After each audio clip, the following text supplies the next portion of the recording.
Yeah. Okay. What is your opinion about Roy? He is handsome. Oh, handsome. What is it? What else? What apa lagi? Smart. Oh, clever. Are you handsome?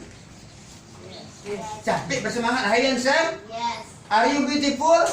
No. No. Kok nyuruh dari tadi lupa kan? Are you clever? Yes. Are you smart? Yes. Nah, apa ajaan lain tak tangkok tawa? Lain mengerti? Lain. Lain. Nah, kini apa tanya seorang-seorang awak? Kalau she untuk perempuan, kalau he untuk laki, apa tanya awak nama siapa? Zikri. What is your name? Itu tak terkenal nah. Dulu dah jalan. What is your name? Lalu nama awak? Oh, galu siapa? What is your lalu? Oh, galu ya. Nak kau galau dah kan? Itu memajar kalau anak tu. Zikra. What is your opinion about galu? Yang lain dia.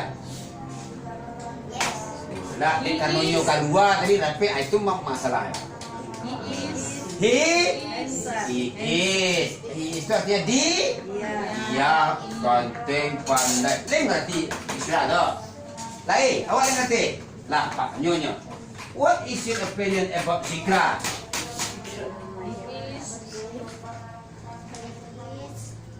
He is handsome. Cepat. Saya mengerti tu Pak Jai. Nak ngerti tak?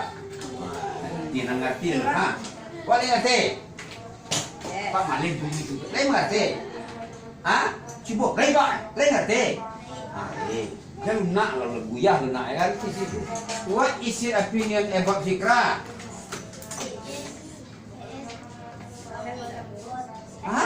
Is apa lebot apa kau? Smart ya.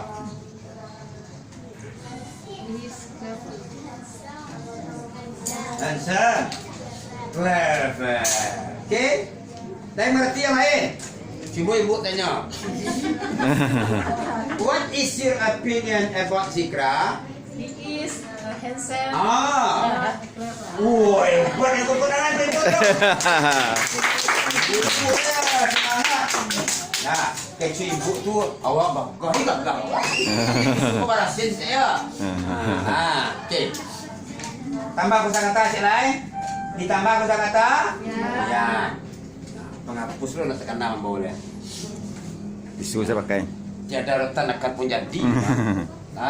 Kau rapid nak? Lah, harus rapid kau ya. Besok Pak Tanyo minggu cik lah harus juga dah. Nah, ini dah rapid Pak Usi kalau. Wah.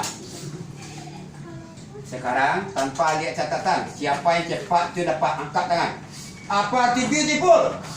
Nak angkat tangan tu tak arti lah. Pak tak ingin siapa yang nak angkat tangan Pak tu tangga. Wah, aku nak arti lah. Tu, buat mudah. Anji silap macam jadi dia. Diulang. Apa arti beautiful? Are you beautiful? No. Apa arti smart? Wih, hebat. Pintar. Are you smart? Yes. Apa arti clever? Pandai. Apa arti handsome? Ganteng. Ganteng. Apa tambah siapa lain? Stupid. Anti stupid tu. Bodoh. Ni ingin orang kecil bodoh lah. Maka yo bara.